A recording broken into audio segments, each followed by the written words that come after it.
Tai sveiki visi, kurie klausot į gyvai arba įrašą.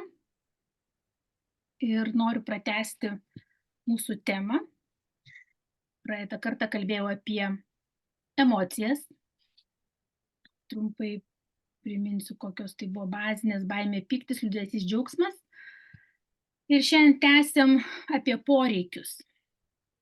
Tai, kad sutilpčiau į pusvalanduką, tai labai neišsiplėsiu, bet vis tiek noriu susakyti pagrindinius dalykus, kurie yra svarbus mums santykiuose tam, kad atpažintumėm savo ir kitų poreikius. Kalbu ne tik apie suaugusius, bet ir apie vaikus, ar ne? Bet pirmiausia, mokėdami atpažinti savo poreikius, galėsim išmokyti vaikus atpažinti jų poreikius.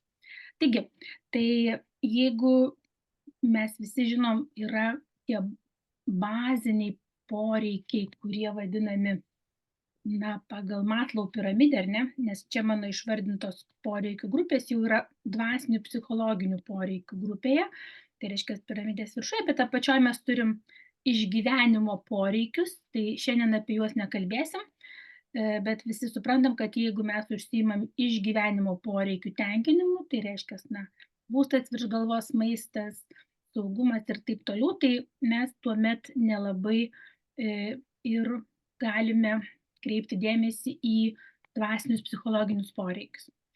Tai pavadinimų mes galim įvairiausių prigalvoti, ar ne, mūsų mintise, aplinkoje mes girdim įvairius pavadinimus poreikių, tačiau aš suskirščiau į tokias 5 grupės. 5 grupės galima būtų ir daugiau turbūt surasti, bet man patinka tokios, tai apie jas tiesiog pakalbėsiu. Tai vienas iš pirmųjų tokių dvasinių psichologinių poreikių yra mylėti ir būti mylimam, ar ne, meilės poreikis. Tai meilės poreikis plačiau yra atskleistas mano mėgstamo autoriaus, filosofijos mokslų daktaro Gario Chapmano knygose apie 5 meilės kalbas. Jas visi mes ne vienas esam girdėjęs, galbūt skaitęs, galbūt klausęs kažką tokio. Tai būtų apie tuos veiksmų, elgesio modelius, elgesio kažkokius veiksmus ar ne grupės, kuriais mes geriausiai suprantame, kad esame mylimi arba išreiškiame savo meilę kitiems. Tačiau meilės poreikis, yra toksai šiek tiek susietas su priklausymu, ar ne, su kažkam priklausyti. Tai priminsiu tik tai, kad mes galim kaip pavadinti, pavyzdžiui, tą būseną meilę, ar ne, tai galim galvoti, kad tai yra jausmas, galim sakyti, kad tai yra veiksmas ir galim sakyti, kad tai yra poreikis. O man atrodo, kad tai yra viskas viename. Tai mylėti ir būti mylimam, ir dar toks yra visai neblogas pasakymas, man atrodo, mes visi gimstame išmokti mylėti, mokytis mylėti. Tai tas yra tiesa.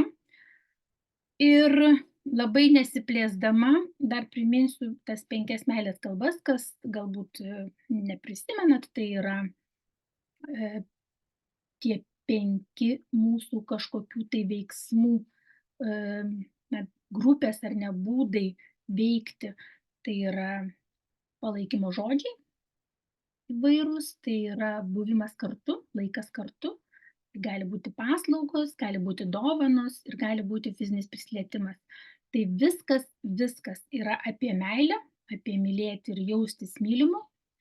Ir yra tiesiog tokia nuomonė, kad kiekvienas iš mūsų turim vieną arba kelias, laimingi tie, kurie turi kelias, tas pagrindinės savo meilės kalbas, kuriomis jaučia kitų žmonių meilę, ar ne, tai yra daug geriau, daug greičiau mes užpildom savo emocinius rezervuarus, jeigu galim jausti, kaip kokiam superchargeryje greitai pasikrauti, ar ne, nes jeigu ir viskas apie meilę, tai kartais mes tiesiog galim suprasti, kad kitas mus myli, bet nelabai mokam pajausti. Bet ten dar yra visai kitokių dalykų, apie tą suprasti ir pajausti. Tai šiandien apie tai neapsistosiu, galbūt kažkokiam kitam mūsų trumpam seminariuke. Dabar sekantis poreikis būtų laisvės poreikis. Tai apie laisvę irgi galima būtų kalbėti dviem aspektais. Aišku, ta išorinė laisvė ir vidinė laisvė. Tai tą išorinę laisvę mes suprantam, ar ne, kaip apie geopolitinę situaciją, galim taip galvoti, apie mūsų šalis turėjo patirtį ir okupacijos, bet labai ryški ir gana nesenai patirta išorinė nelaisvė, tai buvo visiems žinomas karantinas, ar ne, pandemijos metu. Tai tikrai buvo jausmas, kaip nubausti negalėjimu judėti ir tas bausmė nelaisvės atėmimu, laisvės atėmimu, ar ne, ta nelaisvė, tai yra išorinė nelaisvė. Bet dabar kitas požiūris, kas yra gal labai svarbus mums savęs paklausti, tai užduokit savo tokį klausimą šiandien, ko aš šiandien savo neleidau. Na gerai, jeigu ne šiandien, tada praeitą savaitę, kogi aš šiandien savo neleidau, ir bus atradimų labai daug įvairių įdomių dalykų. Mes kiekvienas iš tikrųjų neretai neįsisąmonindami neleidžiam savo dalykų pagal kažkokius savo, prioritetus, pagal įsitikinimus, pagal kažkokius memus atsineštus iš savo šeimos giminės. Tai tokį trumpą, anekdotas ar pasakojimas būtų šiek tiek į šitą temą. Jisai yra, toksai šiek tiek sarkastiškas, bet kartu ir labai teisingas. Tai viena mergina klausė savo mamos, kodėl jinai kepdama mėsą, karbonadą, nupjauna dalį gabalo tos mėsos. Mama sako, tai yra geriausias būdas iškepti mėsą, taip darydavo mano mama, tai ir aš taip darau. Ta mergina nenurimo, paklausė savo močiutės, jau tos mamos, ar ne, sako, močiutė, kodėl tu kepi taip mėsą? Ir mano mama taip kepa ir tu. O čia sako, tai čia geriausias būdas paruošti mėsą, tiesiog mano mama irgi taip darydavo. Laimė, ta mergina buvo jauna ir dar turi promočiutę, važiavo ta promočiutė į svečius, ir ta mergina nepasikuklino paklausti, kodėlgi tu promočiutė taip tą mėsą kepi ir močiutė ir mama taip daro. Ir jinai gavo teisingą atsakymą, tikrą atsakymą. Promočiutė sako, žinai vaikeli, kai aš buvau jauna, aš turėjau labai mažą keptuvę, tiesiog mėsos gabalas netilpo į tą keptuvę ir aš nupjaudavau tą gabalą mėsos, dalį mėsos, kad normaliai iškeptų man mėsą. Tai čia tas pavyzdys yra toks, kai mes be klausimų duodam savo ar ne kažkokį leidimą arba neleidimą daryti vieną ar kitą. Tai vienas iš pavyzdžių. Ir taip pat gyvenam kartais neklausinėdami savęs, nors laikai pasikeitė, daug kas pasikeitė ir jau galėtumėm tau kažką leisti, ar ne? Tai čia labai svarbu yra dar kartą savęs paklausti, kogi aš savo neleidau ir kodėl. Ypač jeigu aš esu suaugęs žmogus, ar ne, ir nekalbu apie kažkokius moralinius principus, vertybės, kur mus apriboja, nes laisvė niekada nėra labai absoliutinė, jinai yra visgi su ribomis.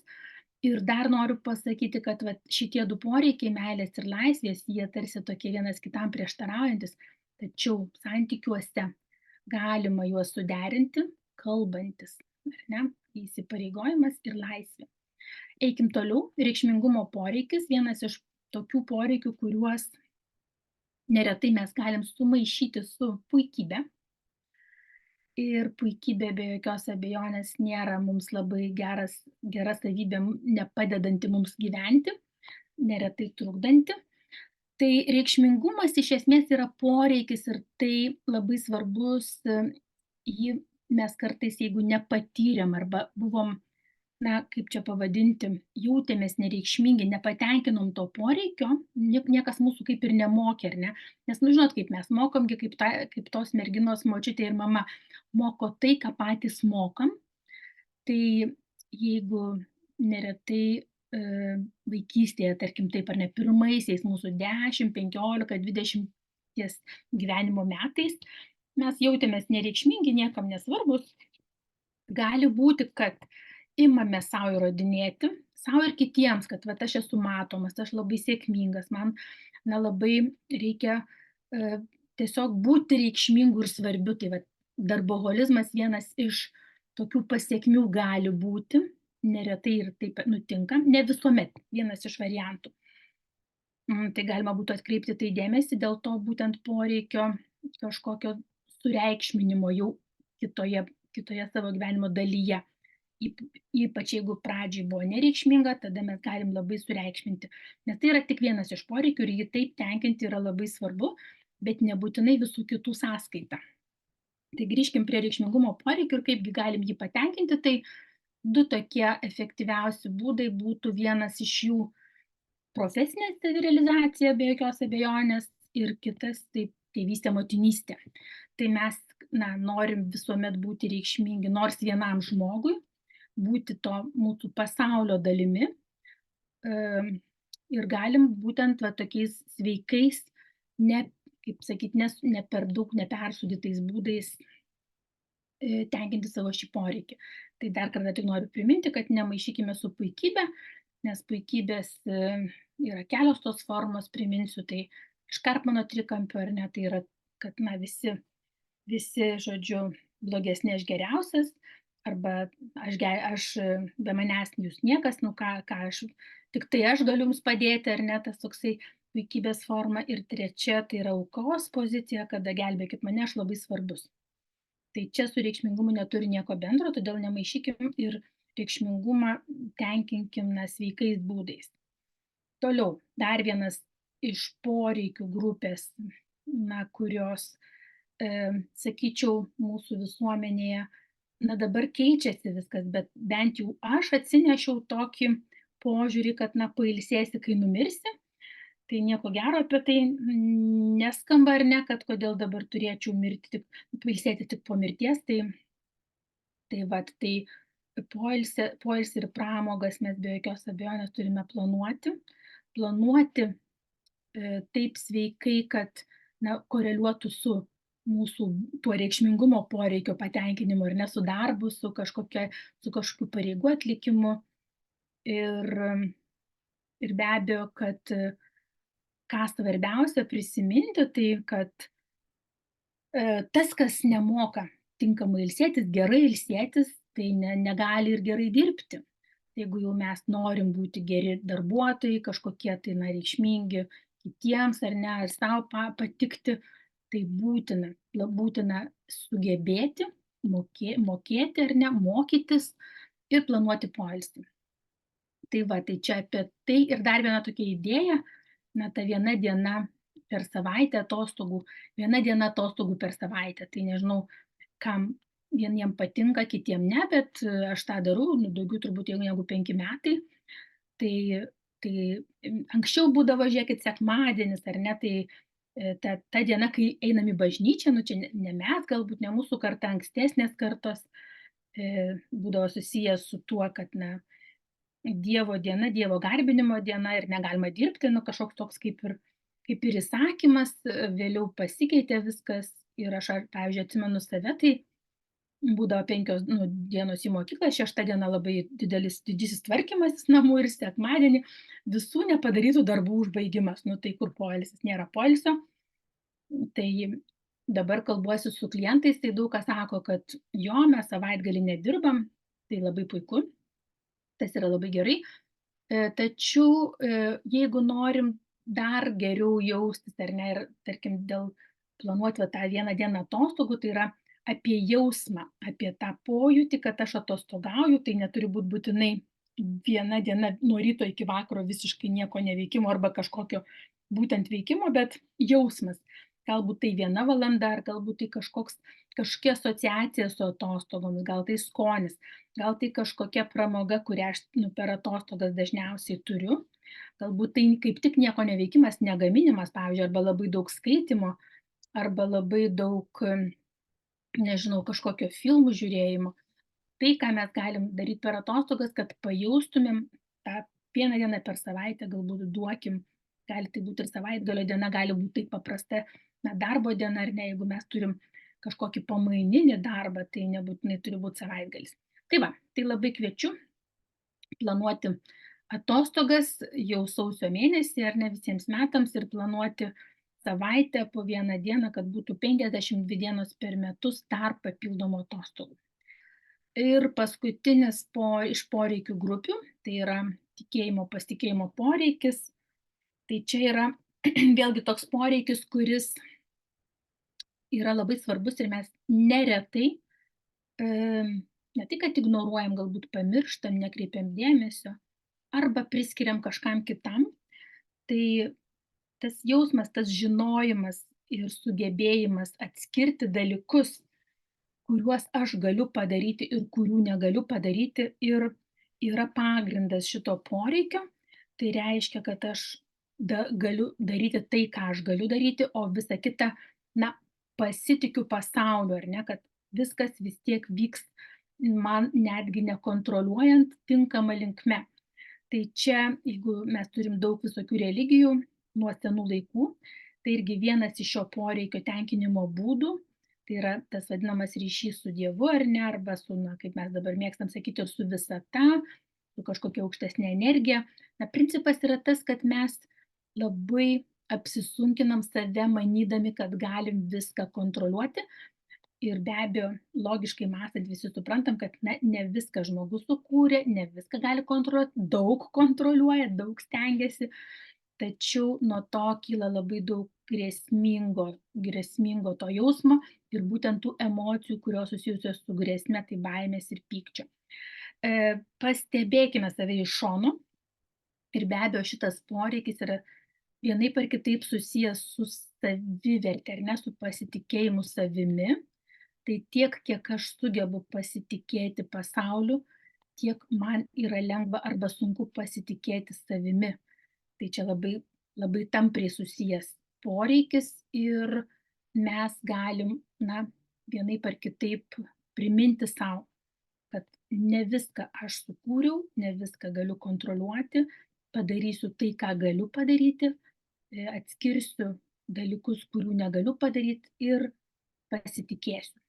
Tai va, tai viskas, dabar šiai dienai tiek, sutilpau, žiūriu, kad į 20 minučių, labai gerai, ir sekančiam kartui bus apie autoritetą ir autoriteto nukrypimus.